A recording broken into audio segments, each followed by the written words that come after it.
네, 차량 점검을 마치고 점검한 내역들을 구독자님께 정리해서 보내드리게 되었고 설명을 드리게 되었는데 마음에 들어 해주셔서 구입을 결정해 주셨습니다. 근데 제가 아까 점검하면서 블랙박스가 2채널 블랙박스가 장착이 되어 있는데 후방 화면이 나오지 않는다고 이야기를 했었잖아요. 그래서 확인을 해보니까 지금 블랙박스 시공하는 업체에 와서 확인해 보니까 이 후방 화면이 이게 고장이 났다고 하더라고요. 그래서 이거를 교체를 해야 되는데 비용이 65,000원 나온다고도 확인을 했습니다. 근데 지금 신청을 해도 재고가 없기 때문에 오늘 안에 안 된다고 하시더라고요. 근데 지금 제가 내일부터 또 전국으로 두세 건씩 이동을 하면서 구매 대행 업무를 하고 매입을 해야 되기 때문에 해드리고 싶은데 시간이 되지 않아서 일단 비용이 얼마까지 나온지 확인은 해드렸고 지금 통화를 해서 2채널 블랙박스를 교체하는 요 비용이 65,000원 나온다고 확인을 했으니까 제가 이따가 방문 드려서 그동안 운행하셨던 아반떼도 매입을 해드려야 되거든요. 그래서 비용이 얼마까지 나온지 확인을 해드렸고 매입하는 아반떼 금액에서 그 블랙박스를 교체하는 비용만큼 더 드리고 매입을 하기로 했습니다.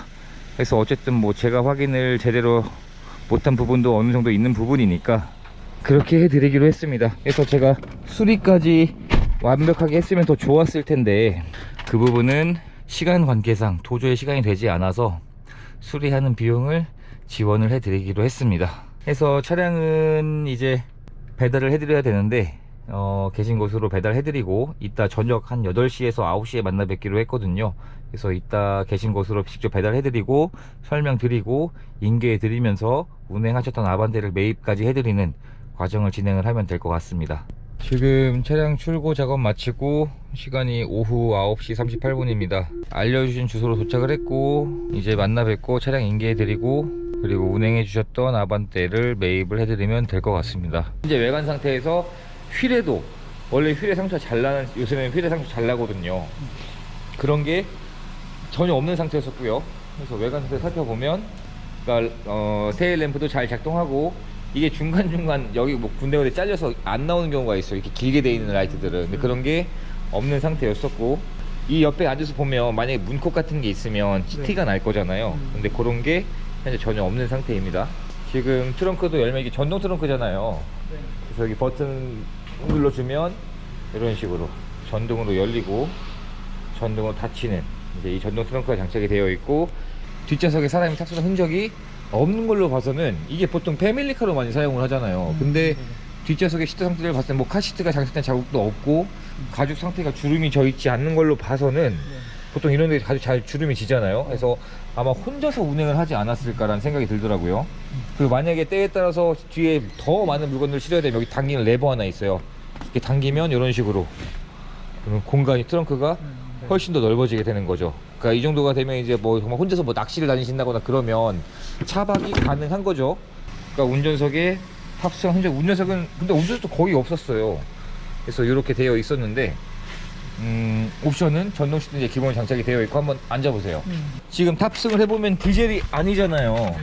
그래서 지금 공조기도 최대한 끄고 조용한 상태로 만들게 되면 문 한번 닫아보게 되면 디젤 같은 경우는 정차 중에 이런 이제 소음이 유지가 될 수가 없잖아요.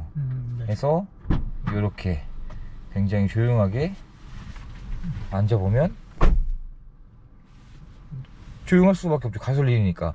그리고 S링크 내비가 안 들어가 있으면 여기까지만 내비가 이제 되어 있던 거죠. 근데 S링크를 넣으면 이렇게 길게 2배 이상이 되는 내비가 장착이 되어 있고 터치 방식인 거죠. 이렇게 홈 화면 누르면 이런 식으로 해서 메뉴 눌러서 뭐 내비, 블루투스, 뭐 차량 누르면 이런 식으로 뭐 주행 보조, 후방 카메라 뭐 이런 식으로 트리 컴퓨터라든지 이렇게 사용을 할 수가 있는 거죠. 그리고 블랙박스는 작동은 하는데 이 채널이 이제 안 나오는 거죠. 그래서 그건 제가 아까 확인한 것처럼 65,000원 교체 가능하다 했으니까 제가 그 비용은 지원해 드리는 걸로. 그러니까 저는 처음에 이제 뭔가 배선 문제인 줄 알았는데 가서 확인해보니까 배선 문제가 아니라 후방 카메라 뒤에가 카메라가 고장이 났다 하더라고요. 그래서 그렇게 판정 받았으니까 교체하는 비용이 65,000원 정도라 확인했으니까 그렇게 해주시면 되겠죠. 이렇게 해서 대전 구독자님께서 요청해 주셨던 패밀리카로 사용하실 QM6 중고차 구매 대행을 완료하게 되었습니다. 희망하신 내용에 적합한 차량을 전국으로 찾아서 점검을 하고 출고 작업을 진행한 후에 계신 곳까지 직접 배달까지 해드리게 되었습니다. 이번 차량은 차량을 배달해드리고 설명을 드릴 때 특이사항이 하나 있었습니다. 요철이 심한 도로를 주행할 때 트렁크에서 달그락하는 소리가 들린다는 말씀을 며칠 후에 받게 되었는데요. 다행히 일반 부품 보증기간이 1년 이상 남아있던 상태라 서비스 센터에 방문하셔서 무상으로 정비를 받으실 수 있었고, 이 차량만 그랬던 것이 아니라 트렁크에서 나는 잡소리에 고질병이었던 것 같습니다. 자동차 보증기간의 중요성이 발동되었던 과정이 되었는데 무상으로 완벽하게 정비를 받으실 수 있었다고 합니다. 차량 점검을 하면서 시운전도 해봤지만 요철이 심한 구간에서의 시운전을 못했던 상황이었는데 다행히 무상으로 정비를 받으셨다고 연락을 주셨고, 죄송한 마음에 작은 선물을 보내드리게 되었습니다. 이렇게 해서 대전 구독자님께 무사히 차량을 찾아서 구매 대행을 완료할 수 있게 되었던 영상이었고, 영상 시청해주셔서 감사드리고 구독과 좋아요 부탁드립니다. 감사합니다.